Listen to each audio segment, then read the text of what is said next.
Hello friends, welcome back to my channel. और आज की वीडियो में मैं आपसे कुछ ऐसे हैबिट शेयर करने वाला हूं जो आपको फ्यूचर में पुअर बना सकती है।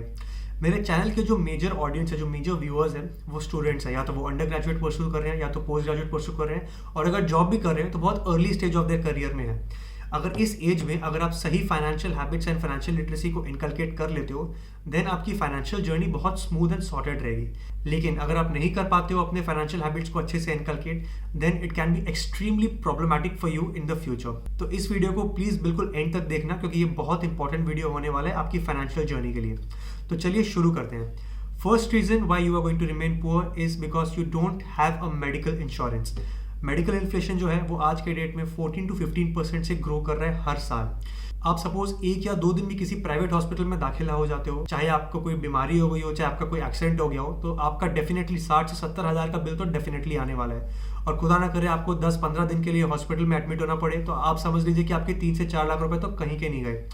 इसलिए मेडिकल इंश्योरेंस होना आज के ज़माने में बहुत बहुत ज़्यादा इंपॉर्टेंट है, because it helps you in unexpected medical emergency situations that may dig a hole in your pocket. Second reason why you are going to remain poor is because you spend too much money on impulsive purchases.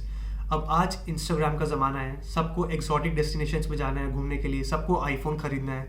ये चीज़ shopping mall में गए, ये shirt पसंद आया, खरीद लिया। ज़ारा से कपड़े खरीदने हैं, H&M से कपड़े खरीदने हैं। तो बेसिकली हमें बहुत इंपल्सिव बाइंग का फैशन हो गया, इंपल्सिव बाइंग का चस्का लग गया है। अगर आप सपोज आप मॉल गए हो, तो ऐसा ज़रूरी तो नहीं है कि आपको 2-3 शर्ट खरीद के ही आने। अगर आप regularly month on month, year on year impulsive purchases में अपने पैसे वेस्ट कर रहे हैं और इस पैसे को सही जगह पे इन्वेस्ट नहीं कर रहे हैं, तो डेफिनेटली एक टाइम ऐसा आएगा जब आपके पास जो अपॉर्चुनिटी कॉस्ट थी उस पैसे को ग्रो करने की, वो आप लेवरेज नहीं कर पाएंगे एंड आप डेट साइकिल में फंस जाएंगे। तो इसलिए इंपल्सिव परचेजेस करना बिल्कुल बंद कर दीजिए। अगर आपको कोई अच्छी चीज़ खरीदनी है, अगर आपको कोई ऐसी चीज़ में पैसे खर्च करने हैं जो आपको चाहिए, तो उसके लिए एक बजट बनाएं और उसको पैसे को सेव करने के बाद खरीदें।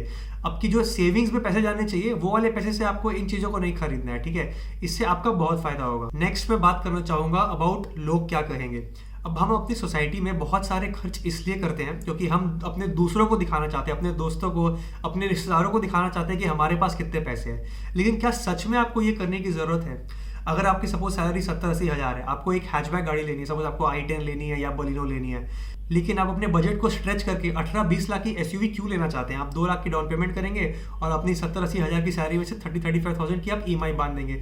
इससे आपका ही नुकसान होगा, क्योंकि आप उस पैसे को कंस्ट्रक्टिवली सही तरीके से यूज़ कर सकते हो अपने लिए एक अच्छा कॉर्पस बनाने के लिए और अपने फ्यूचर को फाइनेंशियली सिक्योर करने के लिए। सिमिलरली अगर आपकी शादी अच्छे से किसी एक नॉर्मल सिटी में, नॉर्मल अच्छे होटल में हो सकती है, तो आपको क्या ज़रूरी है कि आपको जिम कॉर्बेट में, गोवा में जाके डेस्टिनेशन वेडिंग करनी है? तो मेरे कहने का मतलब ये है कि हम बहुत सारे खर्चे इसलिए करते हैं क्योंकि हम अपने दोस्तों को, अपने दूसरों को, रिश्तेदारों को दिखाना चाहते हैं कि हमारे पास पैसा है। एक सोशल वैलिडेशन मिलता है हम लोग को, ये दिखावे कि हाँ हमारे पास जो कार है आपसे बड़ी है, हमारा जो घर है वो आपसे बड़ा है, हमारे घर में जो डेकोरेटिव आइटम्स है वो आपके घर के डेकोरेटिव आइटम से थोड़ी ज़्यादा एक्सपेंसिव है। इससे हमें इमीडिएट सोशल वैलिडेशन तो मिलता है, लेकिन लॉन्ग टर्म में ये हमारी फाइनेंशियल हेल्थ को डिस्ट्रॉय कर देती है। इसलिए इस बारे में आपको बिल्कुल अलर्ट रहना है और इंश्योर करना है कि आप ऐसी गलतियां ना करें। एक योलो माइंडसेट का भी बहुत बड़ा किरदार है। योलो का मतलब बेसिकली होता है यू लिव ओनली वंस।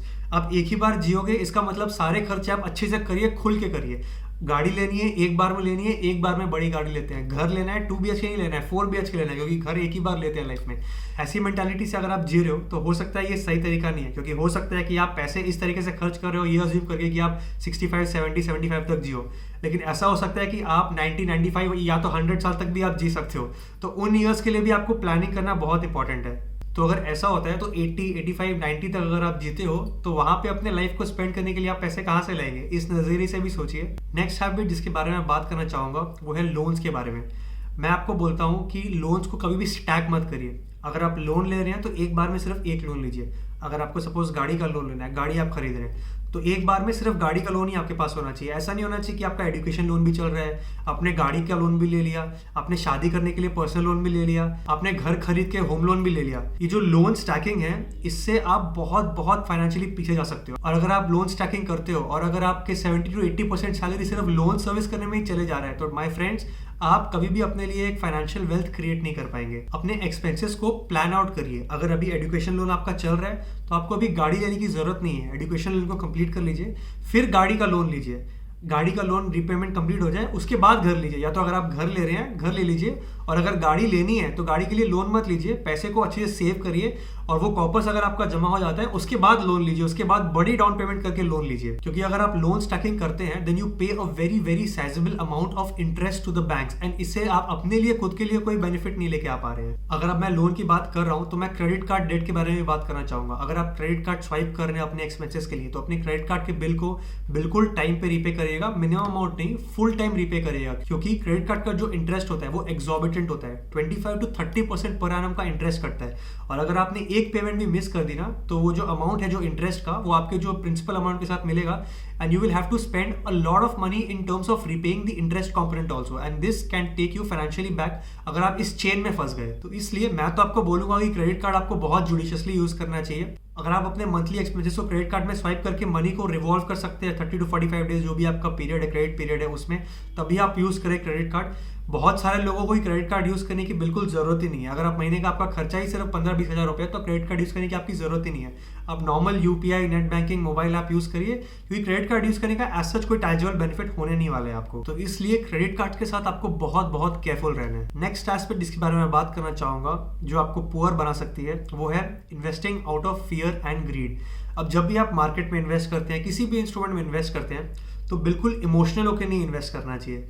क्योंकि कभी कभी ऐसा होता है कि हम मार्केट में ऐसी अपॉर्चुनिटी देखते हैं, हमें लगता है कि बहुत पैसा बन सकता है, लेकिन वो एक्चुअल में रियलिटी नहीं होती। मैं आपको एग्जांपल देता हूँ। कोविड के टाइम पे जब क्रिप्टो का मार्केट एकदम बूम कर रहा था तो बहुत सारे कॉइन्स आए थे, बहुत सारे डोज कॉइन्स, बहुत सारे छोटे मोटे क्रिप्टो करेंसीज आए थे जो रैली कर रहे थे। बहुत सारी ऐसी न्यूज आ रही थी कि महीनों महीनों में बहुत सारे अमेरिकन लोग और कुछ इंडियन लोग भी करोड़पति बन गए। तो ऐसे सिचुएशंस में आपको बहुत केयरफुल रहना है और आपको ग्रीडी नहीं होना है, क्योंकि ये बहुत एक लक का फैक्टर है। जस्ट बिकॉज एक दो लोग लाखों में हैं वो जो सक्सेसफुल लोग हैं उस पर्टिकुलर डोज कॉइन, उस पर्टिकुलर क्रिप्टो करेंसी में, तो जरूरी नहीं है कि आप भी उसमें हो जाओगे। वो एक मैटर ऑफ चांस है, just a few out of a million people का चांस था कि उन्होंने उस सही टाइम पे इन्वेस्ट किया, और ये आपके साथ होगा ऐसा बिल्कुल जरूरी नहीं है। आप वहाँ पे लाख 2 लाख लगाएंगे और देखेंगे कि 1-2 महीने में वो लाख 2 लाख की वैल्यू 5,000-6,000 रुपए के आसपास हो गई, तो आपका जो पैसा है पूरा डूब जाएगा। इसलिए हमें कोई भी इन्वेस्टमेंट फियर और ग्रीड के हिसाब से नहीं करनी चाहिए, हमें लॉजिकल स्टेप्स लेने चाहिए। आप SIP कर सकते हैं, एक लार्ज कैप फंड पकड़ लीजिए, एक मिड कैप फंड पकड़ लीजिए, एक स्मॉल कैप फंड पकड़ लीजिए और अपने पैसों को सिस्टमैटिकली SIP के थ्रू मार्केट में इन्वेस्ट कीजिए।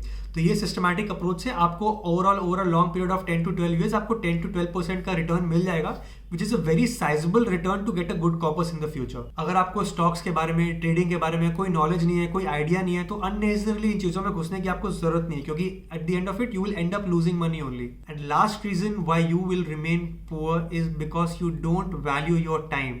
ये वाला जो पार्ट है वो पैसे से डायरेक्टली फिजिकली आपको लग नहीं रहा है कि लिंक्ड है, लेकिन ये आपके पैसों से बहुत ज्यादा लिंक्ड है, क्योंकि टाइम इज मनी। टाइम को अगर आप अपने वैल्यू करते हो then there is a lot of money to be made. मैं खुद जानता हूँ कि मैं पर्सनली भी मैंने टाइम को बहुत ज़्यादा वैल्यू नहीं किया है। मैंने कॉलेज में, अपनी PG में बहुत टाइम वेस्ट किया है, लेकिन मेरे को धीरे धीरे समझ में आ रहा है कि टाइम की इंपॉर्टेंस क्या होती है, टाइम की वैल्यू क्या होती है। अगर आपके पास दिन में 4-5 घंटे एक्स्ट्रा बच रहे हैं तो उसको आप प्रोडक्टिवली यूज कर सकते हो, अपने लिए और इनकम स्ट्रीम्स जनरेट कर सकते हो। और सिर्फ इनकम स्ट्रीम्स के एस्पेक्ट के बारे में बात नहीं कर रहा हूँ, अपनी ओवरऑल क्वालिटी ऑफ लाइफ को इंप्रूव भी कर सकते हो, जो आपकी ओवरऑल वेलबींग में और आपकी फाइनेंशियल वेलबींग में भी काफी यूजफुल होगा। तो टाइम को वैल्यू करिए एज अ रिसोर्स, टाइम को वेस्ट मत करिए। इंस्टाग्राम में माइंडलेस स्क्रॉलिंग करके टाइम वेस्ट मत करिए। अगर करना है टाइम को स्पेंड तो अपने हेल्थ में स्पेंड करिए, कोई नई स्किल में सीखिए, कोई एक नया इनकम सोर्स डेवलप करिए, कुछ प्रोडक्टिव करिए, कुछ कंस्ट्रक्टिव करिए, जिससे कि आपकी टाइम की वैल्यू हो। And time is money. अगर आप उस टाइम को अच्छे तरीके से इन्वेस्ट करते हो then you might gain returns in terms of maybe monetary wealth, in terms of good health, in terms of better work-life balance, in terms of your spiritual and overall emotional well-being as well. तो इसलिए time को value करना हमें सीखना चाहिए। तो these are some areas which I wanted all of you to pay heed to अगर आप एक strong financial future build करना चाहते हो अपने लिए। अगर आपको ये वीडियो अच्छा लगा तो please hit that subscribe button and do like this video। And अगर आपको किसी और स्पेसिफिक वीडियो के बारे में जानना है तो प्लीज़ मेरे को कमेंट सेक्शन में बताइए and I will be happy to make that video for you.